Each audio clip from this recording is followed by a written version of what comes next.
Bonjour, bonsoir. Aujourd'hui ou ce soir, on se retrouve pour une nouvelle vidéo.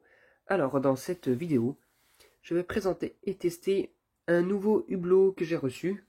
Alors, ce hublot-là, en fait, il fait partie de ce carton-là, de ce second carton d'hublot que j'ai reçu il n'y a pas longtemps. J'avais fait une présentation lors d'une vidéo matinale. Et là, bon, je l'ai un petit peu nettoyé à ma façon, hein. Il n'était pas très crade, il y avait un peu de crasse derrière, là, surtout derrière la fixation du plafonnier. À l'intérieur, vous allez voir, bon, c'est des lampes, de type lampe G23, encore une fois. Mais vous allez voir ce qu'il y a dedans. En tout cas, voilà, comme ils sont, ils viennent tous de Savoie. Voilà. C'est pas loin de chez moi en plus, donc ça c'est cool. Ça n'a pas eu longtemps pour venir jusqu'à chez moi. Et maintenant, ce qu'on va faire, c'est que on va le démonter comme ça. Alors j'ai dévissé à l'avance l'encadrement pour éviter de prendre trop de temps. Et en effet, bon, je pensais que c'est du sarlam. Eh ben non, ça n'en est pas un. Ce n'est pas du sarlam. Regardez.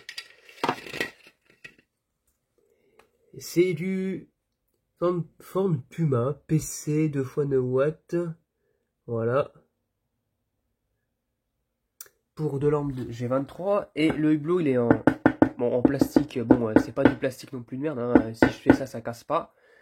Mais, et puis c'est fixé par des encoches comme ça. Un peu compliqué à enlever, comme ça, à la main. Avec les deux mains, c'est beaucoup mieux. Et voilà ce qu'on retrouve dedans. Alors, ça se voit que ça a servi. Regardez-moi ça. Oh là là, le plastique. Ouh là là là là. Ça, faudrait mettre un coup de peinture peut-être, hein. Parce que le plastique, il est très noirci, hein. Enfin, très non, orangé à cause de la chaleur, hein. Mais il a noirci. Il n'est pas encore noir, mais il est sur la bonne route en tout cas. Donc, il y a du joint, donc encore en très bon état. Le joint, par contre, il n'est pas sec. C'est IP54, ça, normalement. Un ballast de chez Vauchave, donc je les appelle les ballasts par défaut.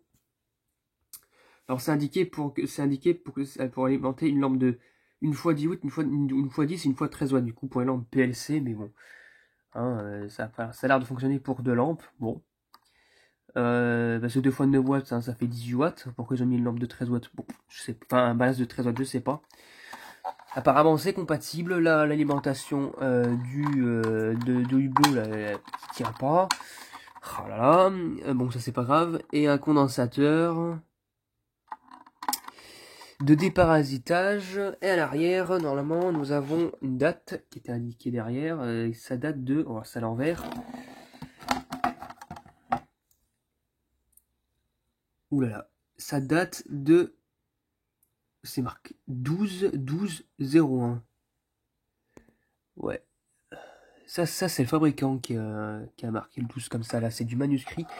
Donc, ça date du 12 décembre 2001. La fabrication.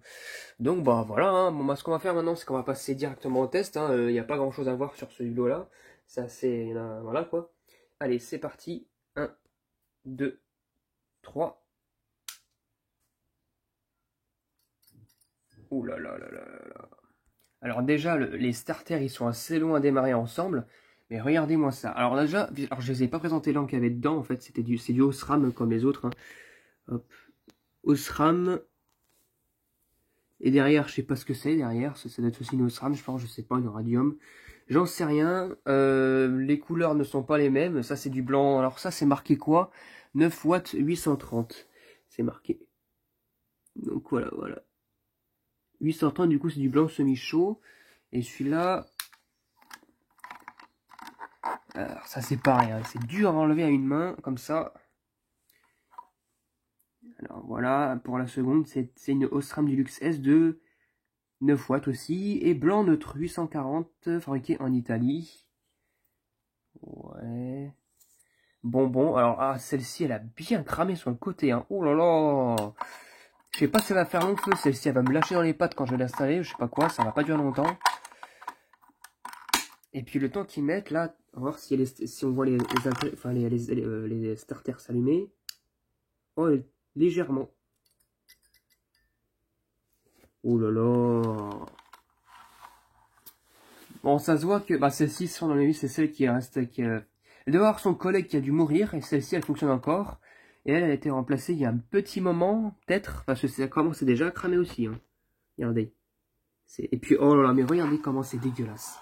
La délimitation du poudrage, la fleu compact, en fait, enfin, la fleu compact a été mise un peu trop.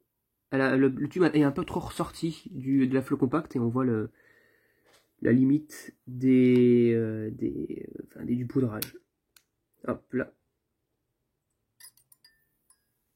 Mais sinon, ça fonctionne bien. Voilà, tout ça. Allez, j'ai installé j'ai remis le contour là, avec le hublot. C'est parti pour le test du hublot fermé. 1, 2, 3.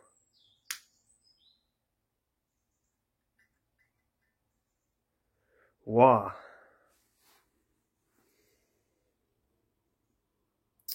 Alors, on voit que c'est fait japonais, hein, leur truc là. Le hublot en plastique, là, regardez comment c'est fait, c'est dépoli, c'est bizarre. Mais ça fonctionne bien en tout cas. Et de là, on croit que le hublot, il a pas chauffé du tout de là, comme ça. Ça cache bien la chauffe de la platine.